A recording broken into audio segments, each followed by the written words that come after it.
최근에 바닥을 모르고 떨어지던 해운 운임이 깜짝 반등했습니다. HMM 주주분들이라면 정말 가뭄의 단비 같은 소식이었을 텐데요. 근데 이게 과연 진짜 회복의 신호탄일까요? 아니면 그저 잠깐 나타났다 사라지는 신기루일까요? 오늘 HMM의 최신 실적과 여러 데이터를 꼼꼼히 뜯어보면서 그 답을 한번 찾아보겠습니다. 정말 오랫동안 침체되어 있던 해운 운임이 갑자기 오르니까 기대감이 커지는 건 당연하죠. 하지만 그 뒤에는 공급 과잉이라는 아주 거대한 먹구름이 여전히 그대로 버티고 있습니다. 이렇게 서로 다른 신호 속에서 우리는 도대체 뭘 봐야 할까요? 오늘 이 분석을 끝까지 보시면 단기적인 운임 변동에 일희일비하지 않고 시장의 진짜 본질을 꿰뚫어보는 눈을 갖게 되실 겁니다. 그래서 결론부터 딱 말씀드릴게요. 시장 전문가들은 거의 한 목소리로 이야기합니다. 이번 반등은 일시적이다. 아니, 왜 다들 이렇게 좀 비관적인 전망을 내놓는 걸까요? 지금부터 그 근거를 하나씩 차근차근 펼쳐보겠습니다. 자, 우선 가장 확실한 데이터죠. HMM의 가장 최근 성적표부터 한번 열어보겠습니다. 바로 3분기 실적입니다. 먼저 영업이익입니다. 1년 전하고 비교해서 무려 79.7%가 증발했습니다. 거의 80%가 사라진 거죠. 역대급 호황을 누렸던 그 팬데믹 시절과 비교하면 지금 얼마나 힘든 시기를 보내고 있는지 이 숫자 하나가 정말 충격적으로 보여주네요. 매출액도 한번 보시죠. 2조 7천억 원으로 이것도 전년 대비 23.8%나 줄었습니다. 이익만큼은 아니지만 시장 전체가 얼마나 위축됐는지 알 수 있는 대목이죠. 자, 이게 3분기 실적을 요약한 성적표인데요. 작년이랑 비교하면 성적이 초라한 건 사실입니다. 그런데 여기서 좀 흥미로운 점이 있어요. 시장의 예상치, 그러니까 컨센서스보다는 7% 넘게 잘 나왔다는 겁니다. 워낙 기대치가 낮았던 탓에 그래도 최악은 피했다 이런 안도감이 잠시 시장에 퍼졌던 이유가 바로 여기에 있었습니다. 아니, 그러면 이렇게 실적은 부진한데 어떻게 운임은 갑자기 반등할 수 있었던 걸까요? 그 비밀을 한번 파헤쳐 보겠습니다. 해상 운임의 바로미터라고 할 수 있는 상하이 컨테이너 운임 지수 SCFI를 한번 보시죠. 작년 9월에 최저점을 찍고 나서 딱 한 달 만에 무려 34%나 급등했습니다. 시장이 잠시나마 환호했던 이유, 바로 이 숫자 때문이었습니다. 하지만 이 급등은 펀더멘털이 좋아져서가 아니었습니다. 딱 세 가지 단기적인 요인 때문이었는데요. 첫째는 선사들이 손실을 막으려고 운임을 일제히 올리는 GRI를 단행했고요. 둘째, 미주 노선을 중심으로 배편을 줄여서 인위적으로 공급을 조절했습니다. 그리고 마지막으로 중국 국경절 연휴 때 밀렸던 물량이 한꺼번에 쏟아져 나온 효과였죠.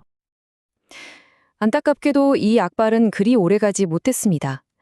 11월부터 운임은 다시 하락세로 돌아섰고요. 연말 비수기에 접어들면서 반등의 동력은 빠르게 식고 있습니다. 말 그대로 반짝 효과에 그친 셈이죠. 자, 이제 단기적인 이슈를 넘어서 해운업의 발목을 정말 근본적으로 잡고 있는 문제, 바로 구조적 공급 과잉의 그림자를 들여다보겠습니다. 전문가들이 왜 그렇게 비관적인 전망을 내놓는지 진짜 이유가 바로 여기에 있습니다. 여기서 핵심 개념인 선봉량이라는 걸 꼭 짚고 넘어가야 하는데요. 이게 뭐냐면 간단히 말해서 시장에 풀린 배가 얼마나 많은지를 나타내는 공급 지표입니다. 도로 위에 택시가 총 몇 대나 있는지 그런 개념으로 이해하시면 아주 쉽습니다. 이 그래프가 현재 시장의 문제를 정말 한눈에 보여줍니다. 올해 컨테이너선 공급, 즉 선봉량은 6.7%나 늘어날 전망인데 화물 수요 증가율은 거기에 한참 못 미쳐요. 도로에 택시는 계속 늘어나는데 정작 탈 사람은 그만큼 늘지 않는 그런 상황인 거죠. 이러니 당연히 운임이 오르기 힘들 수밖에 없습니다. 심지어 이런 공급 과잉은 앞으로 더 심해질 전망입니다. 크게 세 가지 구조적인 악재 때문인데요. 첫째, 코로나 호황기에 주문했던 새 배들이 앞으로 2, 3년 동안 계속 쏟아져 나옵니다. 이건 예정된 공급 폭탄이죠. 둘째, 수에즈운하 통행이 정상화되면서 배들의 운송 시간이 줄어듭니다. 이게 배의 회전율을 높여서 사실상 시장의 배가 더 많아지는 효과를 만들어요. 마지막으로 IMO 환경 규제가 연기되면서 낡은 배를 굳이 폐손할 이유가 사라졌습니다. 그러니까 늙은 택시들이 계속 도로를 달리는 셈이죠. 이 세 가지가 맞물려서 장기적으로 운임을 계속 짓누를 겁니다. 자, 그럼 이 모든 상황을 종합해서 투자자 관점에서는 무엇을 기억해야 할지 핵심만 딱 정리해 보겠습니다. HMM의 상황은 정말 명과 암이 뚜렷합니다. 밝은 쪽을 보면 HMM 자체의 펀더멘털은 아주 튼튼해요. 무려 8조 6천억 원의 순현금을 쌓아둔 그야말로 철옹성 같은 재무 구조를 가졌습니다. 또 주역인 컨테이너선은 어렵지만 벌크선 시황이 좋아서 실적을 어느 정도 방어해주고 있고요. 하지만 어두운 면, 그러니까 구조적인 공급 과잉이라는 이 외부 환경이 너무나 거셉니다. 세계 1위 선사인 머스크조차 손실을 볼 거라고 전망할 정도니까요. 그러니까요, 투자자로서 우리가 기억해야 할 핵심 한 문장은 바로 이겁니다. 하루하루 오르락내리락하는 단기 운임지수라는 소음에 집중하기보다는 앞으로 몇 년간 시장을 지배할 구조적 공급 과잉이라는 이 큰 그림을 절대로 놓쳐서는 안 된다는 겁니다. 정리를 좀 해보겠습니다. 최근의 운임 반등은 구조적인 개선이 아니라 일시적인 현상일 가능성이 매우 높습니다. 그 뒤에는 공급 거행이라는 거대한 문제가 떡 버티고 있고요. 이건 HMM에게 정말 큰 질문을 던집니다.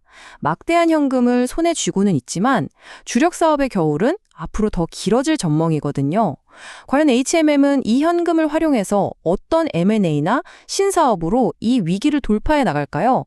바로 이것이 앞으로 우리가 HMM을 지켜볼 가장 중요한 관전 포인트가 될 겁니다.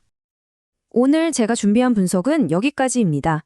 마지막으로 본 컨텐츠는 투자 자문이 아닌 정보 제공을 목적으로 제작되었다는 점을 꼭 알려드립니다.